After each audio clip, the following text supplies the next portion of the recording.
Hello लोगोफोर बरायबाय बड' जब enough' official YouTube चेनेलाव आसा खालामो नोंथांमोना बयबो मोजाङै दङ।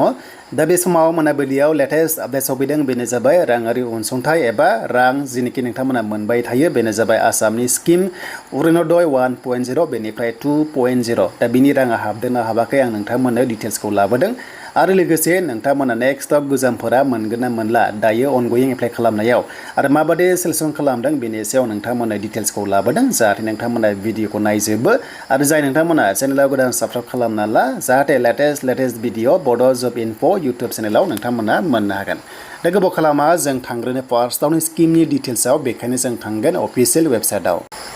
दायो जों फैबाय स्किम एबा आसाम स्टेटनि अरुणोदय जेराव नोंथांमोना बे स्किमखौ मोनदोंमोन फार्स्ट लन्च जानाया 2022 2 अक्ट'बराव खालामदोंमोन बेखायनो फार्स्टनि किस्ति सोनाया 830 दानफायाव मोननाय जायोमोन एबा 830 पार मान्थ मोननाय जायोमोन। नाथाय बेखौ बारायनानै गभर्नमेन्टआ आरोबाव उनाव खालामदोंमन 1000 पार मान्थ खालामदोंमोन। देन बेनिफ्राय जायखिजाया मान्थनि एबा दाननि 10 अक्ट'आव नोंथांमोना मोनो एबा 10 तारिखआव मोननो हायो। नाथाय माब्लाबा अफिसा बन्द जायोबा एबा सेटारडे एबा लोगोसे हमना ला सानडे गोलैबा हाबनाय जाया बेखायनो एसे लेट हाबो आरो दा बेखायनो दाखालि जायनिखि नोंथांमोना मोनाखैमोन थ' नोंथांमोना दिनै चेक खालामदो बिनि राङा हाबबाय आरो नोंथांमोना स्क्रिनाव नाय बे रां हाबनाय मेसेज फैबाय नोंथांमोना बयबो चेक खालामदो एबा फैसाखौ बख'दो। दानिया पार मान्थ 750 रांखौ नोंथांमोना मोनो। दा गोबां साननो हागौ 1500 जाबाय नामा एबा लोगोसे 1500 एबा नोंथांमोना बेबायदि जाबाय नामा सानदों एबा बारायदों नामा थ' दासिम अफिसियेलि बारायाखै दे बेखिनि फैसायानो हाबदों आरो नेक्स्टआवबो बेनो हाबनाय चान्सआ दङ।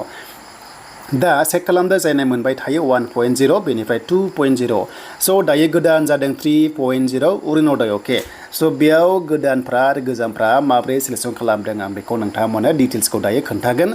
बेनो जाबाय बाथ्रा आसाम स्टेटआव टारगेटआ हमना ला 37 लाख आरो लोगोसे हमना ला एसे बारा जास्ट जों हमना ला 38 जोङो लाखखौनो लाबाय। दा जोंनि आसाम स्टेटआवथ' गोबांथार बेनिफिसियारि दङ दा जोंनिया खौथि दङना अब्ला बेखिनिया थोआ दा बेखायनो मा जादों जे टारगेट फैदों आरो बे टारगेटखौ ओरैबादि सरकारा बिथोन हरदों जे पलिं स्टेशन वाइज एबा भट केन्द्र वाइजआवसो हरनाय जादों। हमना ला नैबे भट केन्द्रआव बेसेबां माने भट होग्रा दङ बिथांमोनखौसो टारगेट खालामनानै जेराव भट केन्द्रआव बांसिन माने पपुलेसना भटार्सआ दङ बेयावसो माने बांसिन टारगेटखौ होनाय जादों। बेखायनो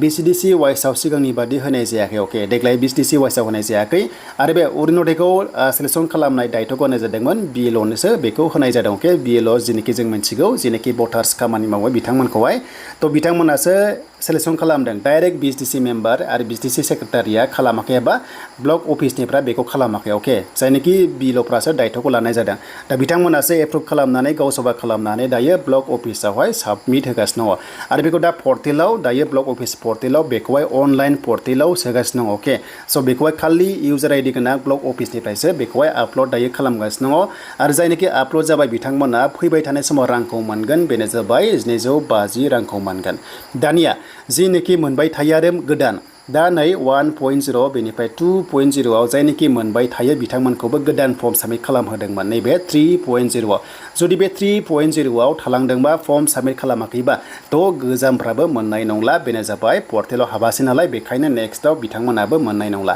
जुदि मोनबाय थायोमोन फर्म साबमिट खालामदोंबासो नोंथांमोनाबो मोनफिनगोन बेखायनो पर्टेलाव मोननै अपसन थायो एक्जिस्टिं येस आरो न' थायो अके मोनबाय थायो हमना ला येस आरो लोगोसे न' दंमोन दा बिनि गेजेराव मोनगोन आरो जायनोखि थालांबाय नोंथांमोना मोननाय नङा। दा बे जाबाय आपडेट। दानिया 750 रांखौ माब्ला मोनगोन स' दायो नैबे आगष्ट दानाव गासैबो पर्टेलाव सोनाय हाबाफारिया जाबाय थागोन बेनिफ्राय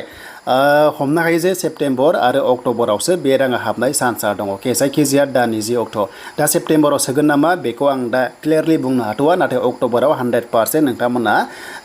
मोनगोन बे स्किमनि रांखौ आरो दा बेखिनि आपडेट जे जायनोखि मोनबाय थायो फर्म साबमिट खालामदोंबासो नोंथांमोनाहाय माने मोनगोन।